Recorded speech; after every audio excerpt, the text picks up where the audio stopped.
Three family members sat down for a homemade lunch and never got up again. The dish, beef Wellington.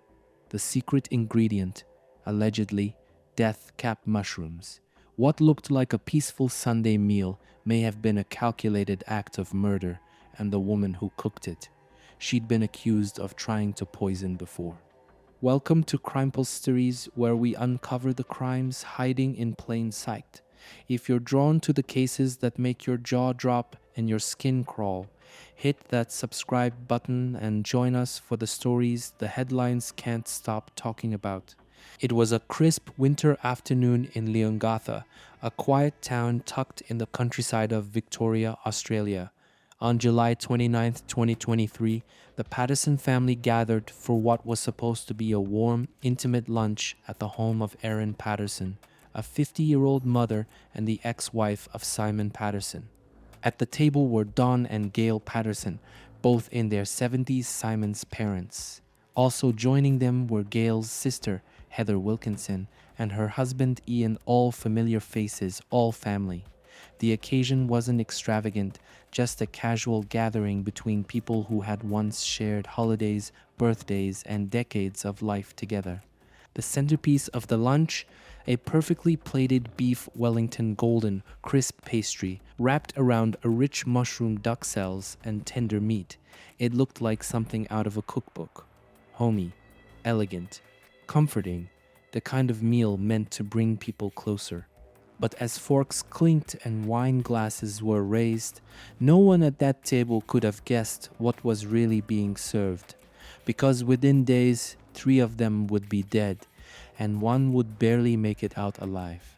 The horror didn't strike all at once. It crept in slowly: nausea, cramping, confusion.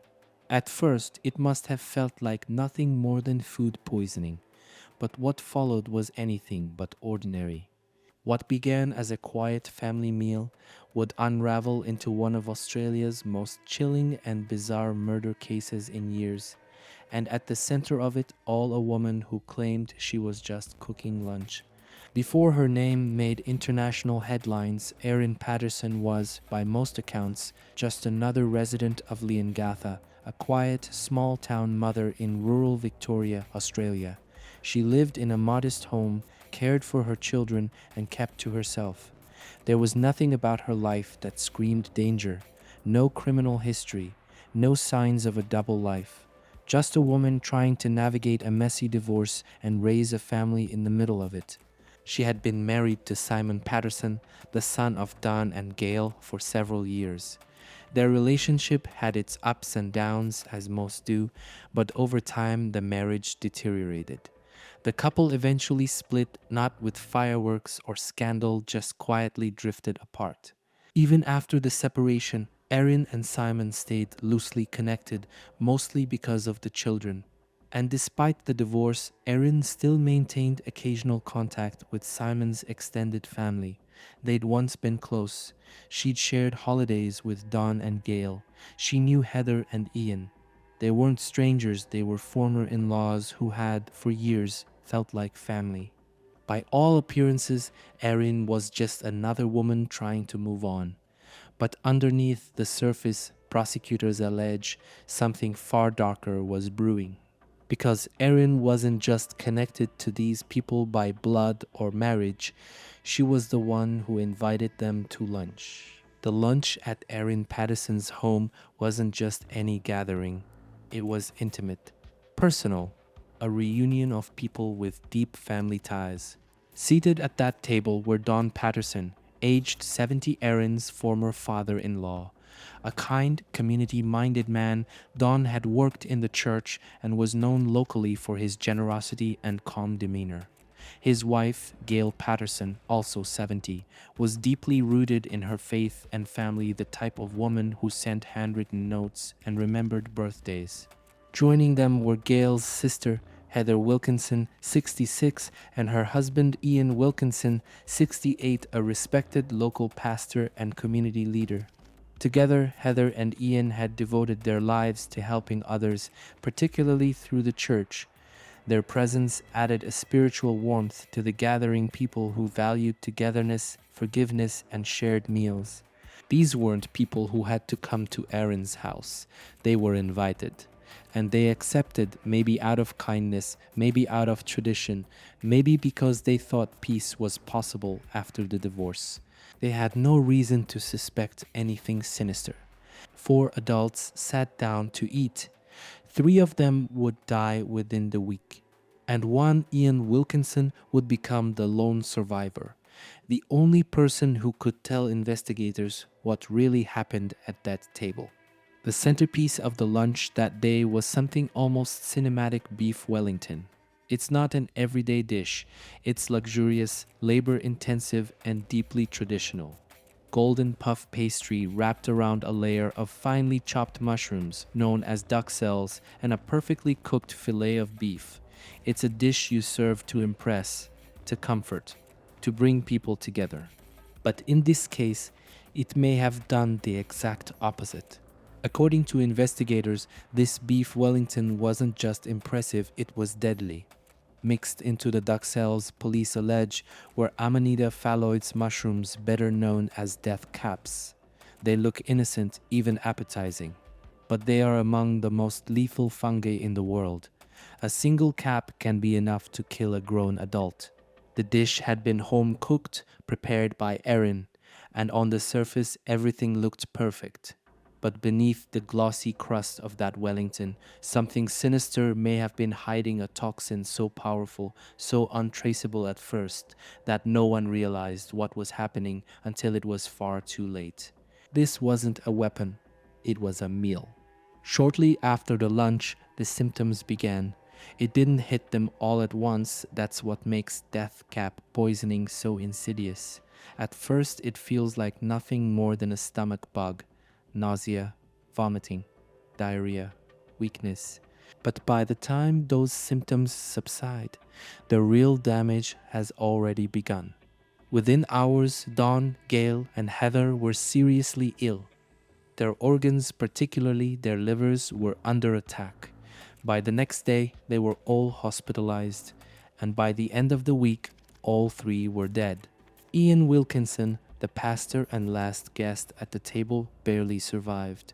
He was placed in critical care. His recovery took weeks. At one point, his condition was so severe that many feared he wouldn't make it. But somehow, he pulled through, the only person at that table still alive to tell the story. Medical experts confirmed what police suspected. The victims had ingested toxic levels of death cap mushrooms. This wasn't food poisoning.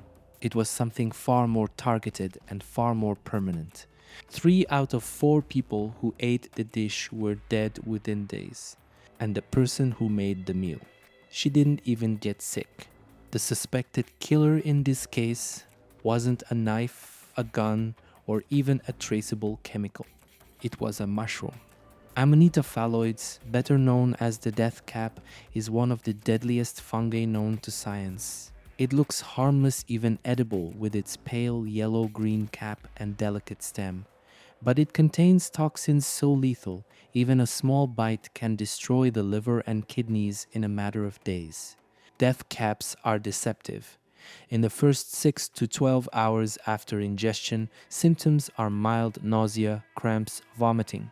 It can feel like food poisoning, but by then, the toxins have already begun to shut down vital organs, and by the time the real damage is noticed, it's often too late. These mushrooms aren't rare either. They grow in parts of Europe, North America, and critically southern Australia, including Victoria, where this story unfolds, which raises a chilling question. How did they end up in Erin's kitchen? Erin later told police she had bought mushrooms from 2 different sources, some from a supermarket, others from an Asian grocery store. But investigators have never confirmed where the death caps could have come from. Was it a mistake? A tragic culinary accident? Or was it something more intentional? When someone dies from poisoning, it's almost always one of 2 things: a misstep or a plan. And that brings us to what Erin said next. In the days after the poisonings, with headlines spreading across Australia and the world, Erin Patterson finally broke her silence. In a statement to police and later to reporters, she said, "I'm devastated. I loved them. I can't believe that this has happened, and I'm so sorry." It's a line that sounds like heartbreak, but also raises eyebrows. Loved ones gone, a meal she cooked, but no illness on her part, not even mild symptoms. In fact, she reportedly didn't eat the same beef Wellington. Her story? She had leftovers later, but had removed the mushrooms first. Critics and investigators began asking if it was truly an accident, why didn't she get sick like the others, and why weren't the two children at the lunch affected? As police would later confirm, they were served a completely different meal. So was Erin's statement a sincere expression of grief, a moment of raw sorrow, or was it something more calculated, an attempt to shape the narrative early before charges were laid? Because soon, Erin Patterson would go from home cook to homicide suspect. Just when the public thought the case couldn't get darker, police dropped a chilling revelation. This may not have been the first time Erin Patterson allegedly tried to poison someone. According to authorities, Erin's ex-husband Simon Patterson had been the suspected target of 3 previous poisoning attempts, and they weren't connected to the infamous Beef Wellington lunch. These incidents allegedly took place between 2021 and 2022, well before the deaths of Dawn, Gail, and Heather. Simon, a well-known local educator, reportedly fell seriously ill on multiple occasions after eating meals prepared by Erin. One of those events was so severe he was hospitalized and nearly died. Doctors struggled to explain the source of his symptoms. It looked like poisoning, but no one had hard proof. At the time, he didn't press charges. Maybe he didn't want to believe it. Maybe he didn't connect the dots. But now, with 3 of his own family members dead and his ex-wife at the center of the investigation, those earlier incidents have taken on a terrifying new light. Police believe there was a pattern, and Simon, it seems, was the original target. This wasn't just about one lunch gone wrong. It was the culmination of something much deeper and far more disturbing. Here's the part of the story that stops people cold. Simon Patterson was invited to the deadly lunch. He was supposed to be there at the table, eating the same beef Wellington that killed his parents and nearly claimed his uncle-in-law's life. But he didn't come. According to police, Simon declined the invitation at the last minute. The reasons haven't been made public. Maybe he had other plans. Maybe he had a gut feeling. Maybe after what he'd been through, he didn't feel safe around Erin anymore. Whatever the reason, that one decision may have saved his life. It's an eerie twist. The man allegedly targeted in 3 prior poisoning attempts gets invited to what could have been the final one and simply doesn't show. Was it dumb luck, or had he finally caught on? Some believe Simon's absence was what unraveled Erin's plan, that without him at the table, the focus shifted. The consequences spiraled, and instead of one intended victim, 3 people died. If Simon had come, would the outcome have been any different? Or would this have just been a far more catastrophic tragedy? For weeks after the deadly lunch, Erin Patterson remained free. She wasn't officially charged. She spoke to media, issued statements, and maintained her innocence. Many in the public started asking why wasn't she under arrest yet? But behind the scenes, detectives were building a case quietly, methodically. They were reviewing her history, interviewing doctors, combing through her search records, and studying the patterns of alleged past poisonings. Then, in November 2023, everything changed. Erin Patterson was officially charged with 3 counts of murder for the deaths of Dawn, Gail, and Heather, and 5 counts of attempted murder, including the previous alleged attempts on Simon and the near fatal illness of Ian Wilkinson.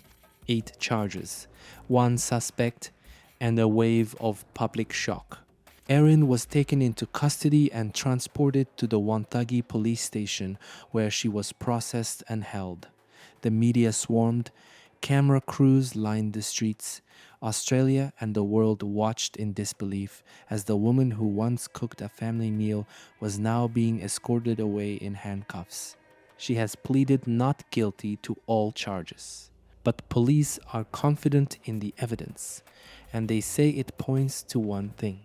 This was no accident, it was a plan, one that took lives and almost took more. On April 15, 2025, Erin Patterson stepped into the Supreme Court of Victoria for the first time since her arrest. The woman once seen as a grieving daughter-in-law was now standing trial, accused of orchestrating one of the most chilling domestic crimes in modern Australian history. Her appearance was calm, reserved. Dressed modestly, she said little as she entered the courtroom, flanked by her legal team. But beneath that silence was a storm of media frenzy. Cameras flashed, headlines exploded. The world wanted answers. She pleaded not guilty to all charges: 3 counts of murder, 5 counts of attempted murder, and her defense team wasted no time in suggesting alternative theories: accidental ingestion, lack of definitive proof, and Erin's own claims that she never meant to harm anyone. Prosecutors, meanwhile, painted a very different picture. They argued that the meal was deliberate, that Erin had targeted her ex-husband's family, and that the mushroom-laced Beef Wellington was the final act in a long pattern of poison attempts. The evidence was complex. Forensic mushroom analysis, medical records, testimony from Simon Patterson, and perhaps most compelling of all, the timeline of previous poisonings allegedly linked to Erin's cooking. The courtroom became a theater of grief and suspicion. And the question everyone was asking wasn't just whether Erin would be found guilty. It was, how long had this been building? And why didn't anyone stop it sooner? Across the country and the world, the reaction was immediate and intense. The mushroom lunch murders, as they were dubbed by media, became the subject of constant headlines, dinner table debates, and even dark jokes online. In Leongatha, the community was split, some still clinging to the belief that Erin might be misunderstood, others convinced she was a cold, calculated killer. Social media lit up with speculation. Talk shows debated everything from her motive to the psychology of poisoners, and true crime fans around the globe followed every update, every court appearance, every new shred of evidence. The uniqueness of the crime, a beautiful home-cooked dish, as the murder weapon turned this into more than just a trial. It became a cultural moment, a bizarre gothic tale unfolding in real time. And in the center of it all was a woman who swore she didn't mean to hurt anyone. But with 3 funerals, 5 alleged attempts, and a community forever changed, the world isn't sure whether to believe her. The courtroom may decide her fate, but the court of public opinion, it's already made up its mind. Throughout history, poison has often been called the weapon of the quiet killer. It doesn't shout, it doesn't shoot, it doesn't leave blood on the walls. It hides in drinks, in food, in capsules, and most chilling of all, it hides in plain sight. From Lucrezia Borgia in Renaissance Italy to Mary Ann Cotton, England's most prolific female serial killer, poison has long been associated with crimes of domestic betrayal. It's the method of murder that takes patience, proximity, and precision. And often, it's used by someone the victim trusts. That's what makes this case so unsettling. We're not talking about a violent break-in or a stranger in the night. This was a home-cooked meal, lovingly prepared, or so it seemed, served to family, during daylight, around a table that once represented unity, history, and warmth. But beneath the surface was something much colder. If the allegations are true, Erin Patterson didn't lash out in rage. She waited, she invited, she cooked, and she served death one plate at a time. As Erin Patterson's trial begins in full, the world watches with bated breath. She maintains her innocence. Her lawyers say this was a tragic accident, a misidentification of wild mushrooms. But prosecutors are preparing a case built on timing, pattern, and intent. They believe this was premeditated, the final act in a chilling pattern of poisonings. The court will decide whether Erin is a grieving cook or a calculating killer. If convicted, she could face life in prison. But beyond the legal consequences, there's a deeper wound left behind for Simon Patterson, who lost his parents and nearly his life. For Ian Wilkinson, who survived but will never forget what happened. For the children who now live in the shadow of a meal that changed everything. And for a town that's still trying to understand how something so horrific could unfold in the most ordinary of settings. Because sometimes evil doesn't wear a mask. Sometimes it wears an apron.